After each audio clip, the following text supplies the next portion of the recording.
अपना गांव, अपना देश छोड़कर 35 वर्षों तक जर्मनी में रहे सुरेश रिछारिया अपने भाइयों के छल और उनकी ठगी से हार गए।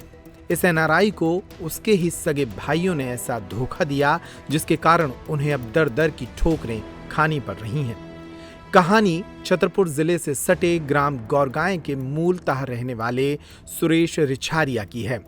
सुरेश रिछारिया अब जर्मनी के नागरिक हैं और उनके पास एनआरआई का कार्ड भी मौजूद है। उनके भाइयों ने गौरगांव में उनकी पैतृक संपत्ति पर कब्जा कर लिया है।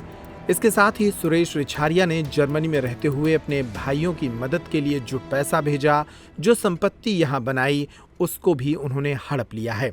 सुरेश रिछारिया अपनी संपत्ति को वापस पाने के लिए इन दिनों दर दर की ठोकरें खा रहे हैं। बीते रोज उनके भतीजों ने उनके साथ मारपीट भी की थी। गौरतलब है कि इस मामले में छतरपुर की पुलिस एक एनआरआई को न्याय दिलाने में नाकामयाब साबित हो रही है। एक बार फिर सुरेश रिछारिया गौरगांव पहुंचे और अपने हिस्से में आए घरों में रहने के लिए जब उन्होंने वहां पहुंचकर देखा तो पाया कि उन घरों में ताले लगाए गए थे। भाइयों ने इन घरों में ताले लगा रखे हैं और जब वे यहाँ पहुँचते हैं तो उनके साथ मारपीट और गाली गलौज जैसी हरकतें की जाती हैं। सुरेश रिछारिया ने इस मामले की शिकायत ओरछा रोड थाने में की है। इसके अलावा पिछले दिनों उन्होंने भारत के विदेश मंत्रालय और छतरपुर पुलिस अधीक्षक से भी मामले की शिकायत की थी, लेकिन उन्हें न्याय नहीं मिल पा रहा है। सुरेश रिछारिया का आरोप है कि उनके भाइयों ने उनके साथ धोखा किया है और उनकी संपत्ति पर कब्जा कर लिया है। क्या नाम है आपका, कहाँ के हैं आप, क्या आपके साथ घटना हुई है? मेरा नाम सुरेश कुमार रिछारिया है। मैं भारत गौरगांव में पैदा हुआ था। मैं सन 90 से जर्मन चला गया था। 35 साल मुझे जर्मन में हो गए। मैं जर्मन नागरिक हूँ और OCI में इंडिया का हूँ। तो 35 साल मुझे जर्मन में हो गए हैं। मैंने कुछ ज़मीन प्रॉपर्टी यहाँ सब कुछ जो बनाई है कमाई से और जो प्रैक्टिक प्रॉपर्टी है, तो उसमें सर ये जो मेरे परिवार के दो बड़े हैं भाई वीरेंद्र रिछारिया और महेश रिछारिया, दो मेरे से छोटे हैं ब्रजेश रिछारिया, रविंद्र रिछारिया, इन्होंने बंटवारा किया।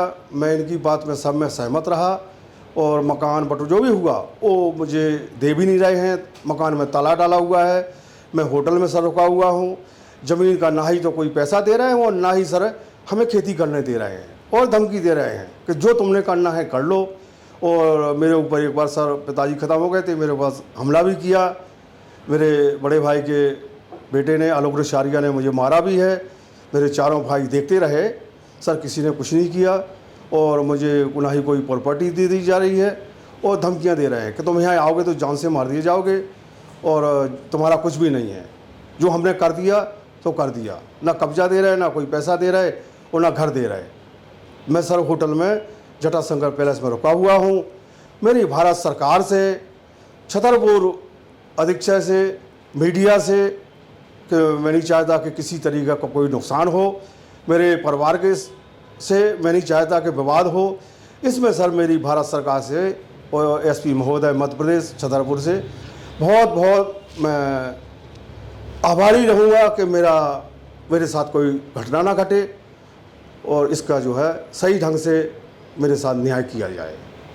आपके जो भाई हैं उन्होंने किस प्रकार से आपके साथ ठगी कर ली है? आप जर्मनी में थे तब कैसे उनको पैसा भेजते रहे, कितने वर्ष वहाँ से पैसा भेजा है और उस पैसे से उन्होंने क्या बनाया और किस तरह से आपसे ठगी कर ली है? सर ठगी इसलिए की है कि मैं पिताजी मेरे बहुत अच्छे थे और पिताजी कहते थे कि हमारे सभी पांचों बेटे हैं, सब इकट्ठे रहें, शामिल में रहें, सब में प्यार रहे।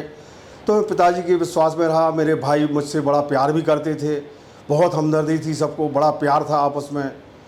तो सर मैं सन 90 में गया था वहाँ। 90 से लेके मैंने 95 तक 5 साल रहा। मैं 5 साल तक मैं वहाँ दिल्ली पैसे भेजता था। मेरा बड़ा भाई वीरेंद्र रिछारिया वहाँ से पैसे लेके आता था। क्या करता था मैंने कभी पूछा नहीं। उसके बाद सर मैं 99 के बाद फिर मैंने अकाउंट में भी पैसे भेजे और जो भी ये था यहाँ पर मैंने 32 कमरे की धर्मशाला बनाई 2002 में। उसमें 12 लाख रुपए लगाए और फिर उसके बाद गोदाम बनाया, उसमें भी 12 लाख मैंने बनाए, बाकी 35 लाख बैंक से मिले। फिर दूसरा गोदाम बनाया, उसमें भी मैंने 12 लाख दिए और बाकी वो भी बैंक से था, वो बैंक लोन से था। तो सर हम कहते रहे कोई बात नहीं, प्रॉपर्टी है, सबकी है, चलती रहेगी। खेती थी वो ठेके पर थी, तो सर इन्होंने ना ही तो खेती का पैसा ना मैंने मांगा पहले और ना इन्होंने दिया। कभी मैंने गोदाम की बात की कि वेयर हाउस है, धर्मशाला है, इसका पैसा तो मुझे मिलना दे दो थोड़ा बहुत, क्योंकि मेरी अब कमी हो, मैं बूढ़ा हो गया हूँ। तो सर वो बोले कि नहीं, अभी गोदाम का पैसा कुछ चुका नहीं है, बैंक से लोन पर है, उसका पैसा दे रहे हैं, जब चुक जाएगा तो दे देंगे। तो सर जब बैंक से चुक गए गोदाम, तो इन्होंने जो है मेरे से दस्तखत करा लिए और कोई पैसा गोदाम से 2 गोदाम बनाए थे वो इन्होंने जो है पता नहीं अपने तीनों के नाम हैं या कहते हैं कि हमने रविंद्र छोटा है सबका लाडला था उसको दे दिया।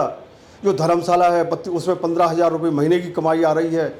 तो सर उसका ना कोई कमाई दे रहे हैं, ना कोई खेती का पैसा दे रहे हैं और सर वो हमें जो है बेइज्जती करते हैं कि तुम्हारा कुछ नहीं लगा, हमने तो यहाँ खड़े होकर धूप में खड़े होकर बनाई है, ये धूप में पसीना बहाया है और तुम तो वहाँ जरूर बैठ के फ़ोन कर देते थे कि ऐसा कर लो वैसा कर लो, तो तुम्हारा क्या है, तुमने तो फ़ोन पर आर्डर देते थे, मेहनत तो हम लोगों ने की है और जो कुछ भी किया है हमने। सर 4-5 ट्रैक्टर खरीदे थे, वो सारे ट्रैक्टर इन्होंने बेच के खा गए, कोई पैसा नहीं दिया।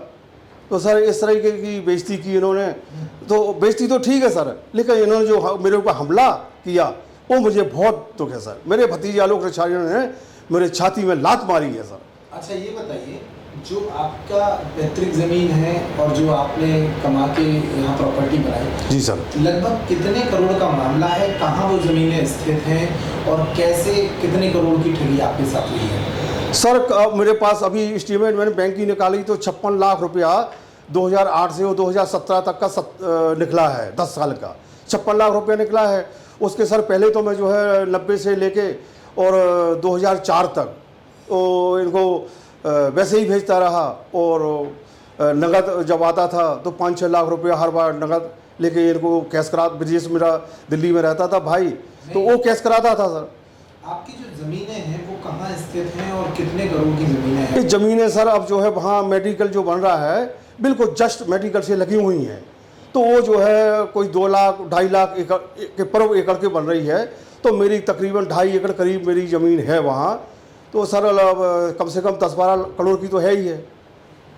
तो वो भी नहीं देना चाहते। उनका ये है कि ये यहाँ से इनकी मेरी मिसेज भी चली गई है, मेरी 2 बेटियाँ भी चली गई हैं, तो इनका ये है इसलिए उन्होंने मेरे को हमला किया कि यहाँ बेइज्जती हो जाएगी तो अपनी बेइज्जती का बर्दाश्त नहीं कर पाएंगे तो यहाँ आएंगे नहीं। ठीक, आपने विदेशी नागरिक होने के नाते, चूंकि आप जर्मन नागरिक हैं, जी सर, आपने भारत में कहाँ इसकी शिकायत की है और उन शिकायतों पर अभी क्या एक्शन हो रहा है या नहीं हो रहा है? नहीं सर, मैंने विदेश मंत्रालय में भी दी है और भोपाल मुख्यमंत्री को भी दी है, एसपी छतरपुर को भी दी है, एसपी और कलेक्टर को भी दी है सर छतरपुर।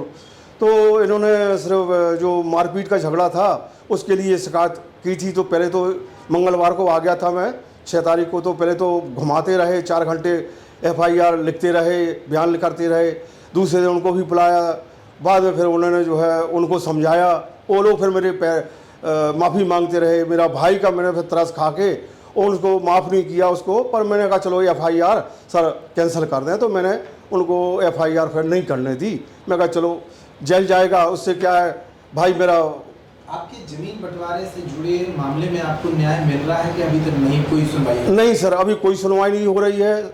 वो सब लोग कह रहे हैं कि तुम जो है अदालत जाओ या तहसील जाओ। अभी इसमें जो है हम कुछ पुलिस कह रहे थे कि ठीक है तुमने जो करना है, जब हमारी ज़रूरत पड़ेगी तो हम अदालत जाओ या तहसील जाओ। जब हमारे पास तहसील से आदेश आएगा और बंटवारे का या कब्जे का तो हम जाएंगे और वहाँ जाके कब्जा दिला देंगे। तो अभी तो सर वो लंबी लड़ाई हो गई ना, तो उसमें कब्जा तो कह रहे कि तुम जो है तहसील में अपना आवेदन दो, अब अदालत में आवेदन दो, तो हमें जब आदेश आएगा तो हम तुम्हारे साथ जाएंगे। अब आप लास्ट में जी सर, जी सरकार से क्या कहना चाहिए? सर मैं भारत सरकार से प्रधानमंत्री श्री नरेंद्र मोदी जी से मैं दरख्वास्त करूंगा। भोपाल हमारे जो मोहन यादव जी हैं मुख्यमंत्री, उनसे भी मैं निवेदन करूंगा कि सर मैं जर्मन नागरिक हूं और मेरे पास जो है भारत का एक OCI कार्ड है, तो लॉन्ग लाइफ का ये भी है। तो सर मैं तो मुख्यमंत्री प्रधानमंत्री जी से निवेदन करूंगा कि इस पर जो है कोई मेरे साथ जान माल का हमला ना हो। जो मेरी प्राकृतिक प्रॉपर्टी है और जो मैंने बनाई है उस पर सर मेरी सुनवाई की जाए, और मैं किसी के साथ गलत नहीं चाहता हूँ और ना मेरे साथ कोई गलत करे। मैं सर मेरे साथ न्याय किया जाए। मैं यहाँ होटल में रुका हूँ, इतने पैसे भी नहीं, मैं जर्मन में रिटायर्ड हूँ, तो सर मेरे साथ न्याय किया जाए और इस पर सुनवाई किया जाए जितनी जल्दी हो। सर मेरी सुनवाई करें, और यही मेरी भारत सरकार से निवेदन है कि सर मुझे 35 साल हो गए, अब मेरी तकरीबन 60 साल उम्र है, तो मुझे परेशान ना हो मैं, ना ही तकलीफ़ हो। मैं बीपी का और ब्लड शुगर का मरीज हूँ सर। तो गोरगांव का मैं निवासी, पैदाश मेरी गोरगांव की थी, अब मैं जर्मन नागरिक हूँ सर। तो मैं भारत सरकार से यही चाहता हूँ। गर्मियों और विवाह के सीजन में रावत स्टोर्स लाया है 2 महीने की मेगा सेल बड़े ऑफर्स के साथ। 3 piece trolley bag, Safari, VIP जैसी ब्रांडेड कंपनियों पर पाएं 50 से 80% तक का डिस्काउंट।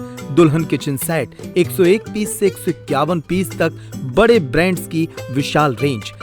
शादियों में दिए जाने वाले उपहार भी हर रेंज में उपलब्ध। रावत स्टोर्स के साथ अपने किचन को करिए अपडेट। पुराने गैस चूल्हे, मिक्सर, इंडक्शन कुकर बदल डालें और ले जाएं प्रेस्टीज, सुजाता, सूर्या, हॉकिंस, गरुणा और बजाज जैसी ब्रांडेड कंपनियों के आइटम, वो भी आकर्षक एक्सचेंज डिस्काउंट रेट पर। हमारी कोई दूसरी ब्रांच नहीं है, इसलिए पता वही पुराना नोट करें। रावत स्टोर्स, चौक बाजार से कोतवाली रोड, पुराने उपभोक्ता भंडार की बिल्डिंग, यूनियन बैंक के ऊपर, चौक बाजार, छतरपुर।